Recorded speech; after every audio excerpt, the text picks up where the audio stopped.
வணக்கம். ஏற்றுமதி இறக்குமதி வர்த்தகத்தில் உள்நாட்டில் ஒரு பொருளை வாங்கி விற்பனை செய்கிற மாதிரி ட்ரேடை செய்ய முடியுமா அப்படின்னு நிறைய பேர் கேள்வி கேட்குறீங்க. பல நண்பர்கள் வெளிநாட்டில் வேலை பார்க்குறீங்க. அப்படி வேலை பார்க்கும்போது அங்கே சில பையர்ஸை என்னால் காண்டாக்ட் பண்ண முடியுது.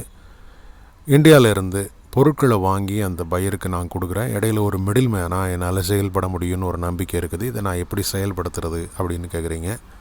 ஸோ அதை பற்றி விரிவாக பார்க்கலாம். ஒரு ட்ரேடர் அப்படிங்கும்போது உங்களுக்கு ரெண்டு முக்கியமான விஷயங்கள் ஃபிங்கர் டிப்பில் இருக்கணும். ஒன்று லிஸ்ட் ஆஃப் சப்ளையர்ஸ், இன்னொன்று லிஸ்ட் ஆஃப் பையர்ஸ். இதை தாண்டி பல பொருட்களை பற்றின அறிவு உங்களுக்கு ஓரளவுக்காவது இருக்கணும். ஏன்னா பையர்கிட்ட கோஆர்டினேட் பண்ண போகிறது நீங்கள் தான். ஸோ அப்படி கோஆர்டினேட் பண்ணும்போது பொருளை பற்றி பையர் எந்த கேள்வி கேட்டாலும் அதையும் உங்களால் ஃபில்ஃபில் பண்ண தெரிஞ்சிருக்கணும். ரெண்டாவது, ஒவ்வொரு சப்ளையரோட சப்ளை எபிலிட்டியை நீங்கள் தெரிஞ்சிருக்கணும். அப்படி தெரியும் போது தான் பையர்கிட்ட குவான்டிட்டியை நெகோஷியேட் பண்ணுறதுக்கு உங்களுக்கு வசதியாக இருக்கும். பையர் நிறைய கேட்குறாரு அப்படிங்கும்போது ஒரு ஆர்டரை 2 இல்லை 3 பிரித்து நீங்கள் கொடுக்கறதுக்காக நீங்கள் மல்டிபிள் சப்ளையர்ஸையும் மைண்டில் வச்சுக்கணும். ஸோ இதெல்லாம் பேசிக். இதை தாண்டி எக்ஸிக்யூட் பண்ணுறதுக்கு என்ன வேணும்னா கண்டிப்பாக ஒரு ஐஇ கோடு தேவை. நீங்கள் எக்ஸ்போர்ட் டைரெக்டாக பண்ணாலும் சரி பண்ணாட்டாலும் சரி ஒரு ட்ரேடராக இருக்கும்போது இது ஒரு இன்டர்நேஷ்னல் ட்ரேடராக வருது. ஸோ அப்படி இருக்கும்போது பணம் வாங்கும்போது நீங்கள் கமிஷன் அப்படின்னு சொல்லி டிக்ளேர் பண்ணி நீங்கள் எக்ஸ்போர்ட்டில் பணம் வாங்கிக்கலாம். இது எப்படி வாங்குறது அப்படின்னா, உதாரணத்துக்கு ஒரு பையர் எல்சி கொடுக்குறாரு, ஒரு $10,000 ஆர்டரு. ஸோ இங்கேருந்து பொருள்லாம் கரெக்டாக போயிடுச்சு. $10,000 பையர் பே பண்ணும்போது எல்சிலே ஒரு டிக்ளரேஷன் வாங்கிக்கலாம். எப்படி வாங்கிக்கலான்னா, இதில் 3% உங்களுக்கு வர்ற மாதிரி ஒரு டிக்ளரேஷனை போட்டு நீங்கள் ஆர்டரை எக்ஸிக்யூட் பண்ணிடலாம். ஸோ இப்படி போடுறதன் மூலயமா பையர் செல்லர் 2 பேருக்குமே நீங்கள் இடையில இருக்குது அப்படின்றது தெரியும். ஸோ அதனால் அடுத்த ஆர்டர் எனக்கு கையை விட்டு போயிடுமா அப்படிங்கிற சந்தேகம் உங்களுக்கு வரலாம். போகிறதுக்கும் வாய்ப்பு இருக்குது, போகாமல் இருக்கிறதுக்கும் வாய்ப்பு இருக்குது. ஏன்னா போகாமல் இருக்கிறதுக்கு என்ன வாய்ப்புன்னு சொல்லி பார்த்தீங்கன்னா, நிறைய கம்பெனிஸ் இதே மாதிரியான ட்ரேட் ஆக்டிவிட்டீஸில் உலகத்தில் பல நாடுகளில் இருக்காங்க. சுவிட்சர்லாந்தில் இருக்கிறாங்க, யூஎஸ்ஏவில் இருக்கிறாங்க, சைனாவில் நிறைய பேர் இருக்கிறாங்க, தாய்வானில் இருக்கிறாங்க. ஸோ இந்த மாதிரியான ட்ரேட் ஆக்டிவிட்டீஸில் இருக்கக்கூடிய கம்பெனிஸ்க்கு என்ன பெனிஃபிட்னு சொல்லி பார்த்தீங்க அப்படின்னா, அவங்க எந்த ஒரு மேனுஃபேக்சர் யூனிட் எதுவுமே கிடையாது. ஒரு பர்டிகுலர் ப்ராடக்ட்டை கையில் வச்சுக்கிட்டு அதை மார்க்கெட் பண்ணுறதுக்கு உலகம் பூரா ட்ராவல் பண்ணி கஷ்டப்படுறது கிடையாது. அவங்கள பொறுத்தவரையில் மினிமம் ஒரு 10 ப்ராடக்ட் கையில் இருக்கும். அந்த 10 ப்ராடக்டில் ஒவ்வொரு ப்ராடக்ட்டுக்கும் 10க்கும் மேற்பட்ட சப்ளையர்ஸ் இருப்பாங்க. குட்ஸ் சப்ளையர்ஸ் இருப்பாங்க, ஹை குவாலிட்டி சப்ளையர்ஸ் இருப்பாங்க. அதே மாதிரி அந்த 10 ப்ராடக்ட்டுக்குமான பையர்ஸும் அவங்க கையில் இருப்பாங்க. ஸோ இந்த பையர்ஸ் பாயிண்ட் ஆஃப் வியூவில் பார்க்கும்போது அவங்களுக்கு எல்லா பொறுப்பையும் உங்கள் கையில் கொடுத்துட்டோம். ஸோ நீங்கள் தான் ஒரு நல்ல சப்ளையரை பார்க்கணும், நீங்கள் தான் நல்ல குவாலிட்டியான பொருளை சப்ளை பண்ணுறதில் என்ஷூர் பண்ணணும். இது எல்லாம் உங்கள் தலைவலி. Buyer quantity, price, payment terms, அது போக என்ன குவாலிட்டியில் அவங்க ப்ராடக்ட் எதிர்பார்க்குறாங்க அப்படின்றதையும் டிசைட் பண்ணால் போதும். மிச்ச பொறுப்பு எல்லாம் உங்களுக்கு கரெக்டான டயத்தில் ஷிப்மெண்ட் போகிறது, ஷிப்மெண்ட்டை ஃபாலோ பண்ணுறது, ப்ரொடக்ஷன் ஆரம்பிக்கிறதுக்கு முன்னாடி சாம்பிள் அப்ரூவல் வாங்குறது, ப்ரொடக்ஷன் போயிட்டுருக்கும்போது இடையில ரேண்டம் விசிட் அடித்து ப்ராப்பராக அது பண்ணுறாங்களான்னு பார்க்குறது, ப்ரொடக்ஷன் சாம்பிள் போகிறது, இது எல்லாம் நீங்கள் தான் பார்க்கணும். ஸோ இதுக்கு தான் உங்களுக்கு 5% வரைக்கும் கமிஷன் கொடுக்குறாங்க. ஸோ இதை நீங்கள் தாராளமாக எல்சி டிக்ளரேஷன் மூலயமா வாங்கிட்டு ஆர்பிஐயில் அதை காமிச்சு நீங்கள் இந்த டிரான்சாக்ஷனுக்காக நான் இந்த பணத்தை வாங்கியிருக்கேன் அப்படின்னு சொல்லலாம். இதுக்காக சப்ளையர் இந்தியாவில் மட்டும்தான் இருக்கணும் அப்படிங்கிற அவசியம் கிடையாது. உலகத்தில் எந்த நாட்டில் உங்களால் முடிஞ்சாலும் சப்ளையர் நீங்கள் எடுத்துக்கலாம். நீங்கள் சைனாவில் கொஞ்ச நாள் ஒர்க் பண்ணியிருக்கீங்க, உங்களுக்கு நல்ல காண்டாக்ட் இருக்குது அப்படின்னா you can use that also. So நீங்கள் இந்தியாவில் இல்லை சைனாவில் ஒரே ஆர்டரை 2 நாட்டில் உள்ள சப்ளையர்ஸ்க்கும் நீங்கள் பிரித்து கொடுக்கலாம். ஸோ இது எல்லாம் பண்ணுறதுக்கு வாய்ப்பு இருக்குது. ஆனால் சில நேரங்களில் பையர் உங்களை தவிர்த்துட்டு நேரடியாக சப்ளையர்கிட்ட போகிறதுக்கான வாய்ப்பு இருக்குது. அதை நான் இல்லைன்னு சொல்லலை. ஆனால் பெரிய அளவில் குவான்டிட்டி வாங்கும்போது, இப்போ சுகர் வாங்குகிறாங்க, அந்த மாதிரி மெய்ஸ் வாங்குகிறாங்க, அந்த மாதிரி பெரிய பெரிய குவான்டிட்டி, பிரெக் பல்க் கார்கோ மாதிரியான பெரிய பெரிய குவான்டிட்டி வாங்கும்போது சப்ளையர்ஸ் உங்களுக்கு கமிஷன் கொடுக்குறத ஒரு செலவாக பார்க்க மாட்டார். ஏன்னா அதில் அவரோட மணி நிறைய இன்வால்வ் ஆகிருக்கும். அவர் சார்பாக நீங்கள் வந்து ஒர்க் பண்ணுறீங்க அப்படிங்கிற ஒரு திருப்தி இருக்கும். அதுக்காக பணம் கொடுக்குறதுல அவருக்கு ஒன்றும் பிரச்சனை இல்லை. ஈவன் சப்ளையரே வந்து உங்களை கட் பண்ணிட்டு டேரெக்டாக அவர் அப்ரோச் பண்ணாலும் அவர் த்ரூ வாங்க அப்படிங்கிற மாதிரி அவர் பையர் வந்து சொல்கிறதுக்கு வாய்ப்பு இருக்குது. ஏன்னா இந்த ப்ரொடக்ஷன் சம்மந்தமாக எல்லா வேலையும் பார்க்குற பொறுப்பும் உங்களுக்கு இருக்குது. இப்போது சப்ளையர் பாயிண்ட் ஆஃப் வியூக்கு வருவோம். நீங்கள் நிறைய சப்ளையர்ஸை வந்து கையில் வச்சுக்கணும். சப்ளையர்ஸ்கிட்ட நீங்கள் வந்து அப்ரோச் பண்ணும்போது நீங்கள் என்ன சொல்லணும் அப்படின்னா, நான் ஒரு மிடில் மேனாக இருக்கிறேன் பையருக்கு இடையில அப்படிங்கிற மாதிரி கண்டிப்பாக பேசக்கூடாது. நீங்கள் உங்களை கிட்டத்தட்ட ஒரு பையர் மாதிரியே காமிச்சிக்கணும்.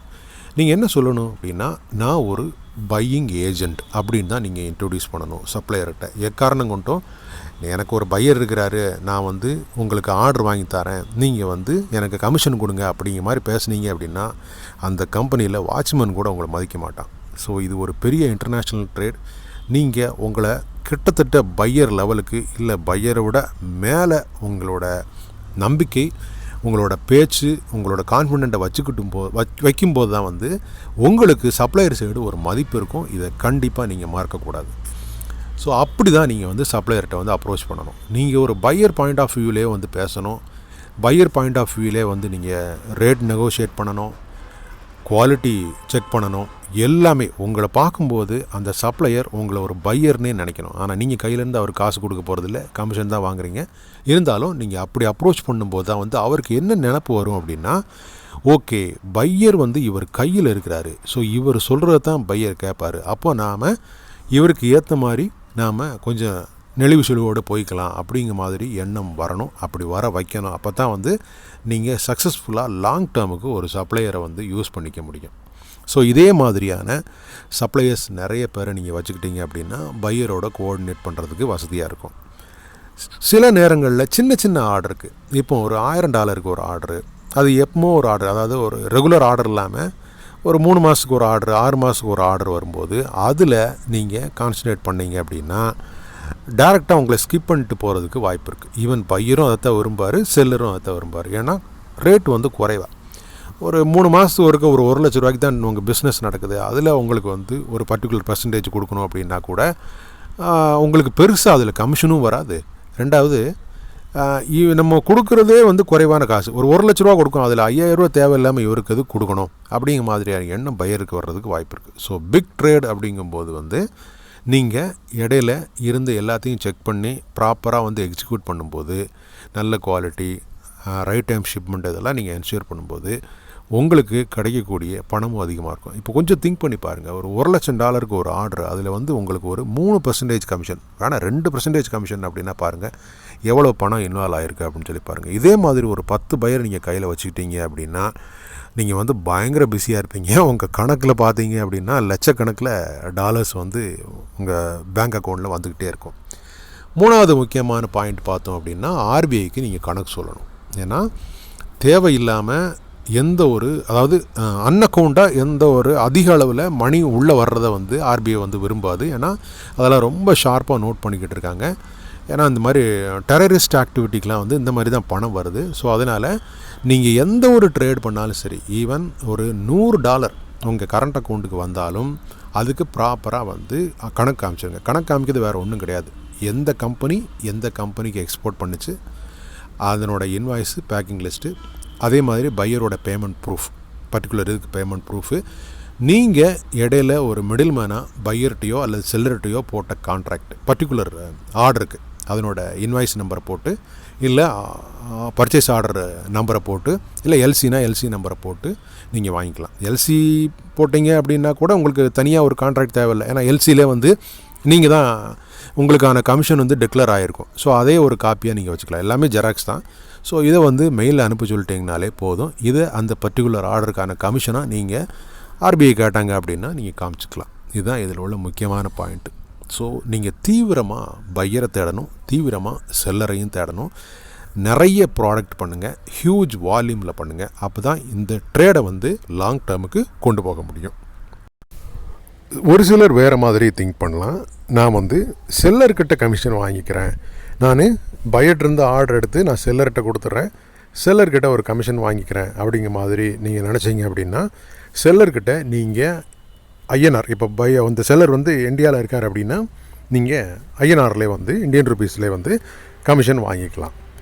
ஓகே, ஆனால் இந்த மாதிரி செல்லர்கிட்ட கமிஷன் வாங்குகிற பிஸ்னஸ் வந்து லாங் டேர்ம் இருக்குமா அப்படின்னா கொஸ்டின் மார்க். ஏன்னா ஒன்ஸ் ஒரு பையரோட complete contact detail, order, LC இது எல்லாம் நீங்கள் அவர்கிட்ட கொடுத்து ஒரு கமிஷன் வாங்கிட்டீங்க அப்படின்னா அதுக்கடுத்து அந்த செல்லர் வந்து டைரெக்டாக பையரை அப்ரோச் பண்ணுவார். அதுக்கு அடுத்து கன்சிக்வெண்ட்டாக வரக்கூடிய ஆர்டர்ஸில் நீங்கள் அவருக்கு வந்து முக்கியம் இல்லை. அதனால் செல்லர்கிட்ட பெரும்பாலும் கமிஷன் வாங்குறத வந்து கம்ப்ளீட்டாக நிறுத்திக்கோங்க. மேக்ஸிமம் பையர் சைடு அப்ரோச் பண்ண பாருங்கள். பையரோட வேலை பழுவை நீங்கள் எந்த அளவுக்கு குறைக்க முடியும் அப்படின்றத அவருக்கு எடுத்து சொல்லுங்கள். ஸோ அதன் மூலயமா உங்களுக்கு லாங் டேர்மில் அந்த பிஸ்னஸ் நடக்கிறதுக்கு வாய்ப்பு இருக்குது. ஸோ செல்லர் சைடு போனீங்க அப்படின்னா ஒரே ஆர்டர் தான், ஒரே ஒரு கமிஷன் தான், அதுக்கடுத்து அதை மறந்துட வேண்டியதான்.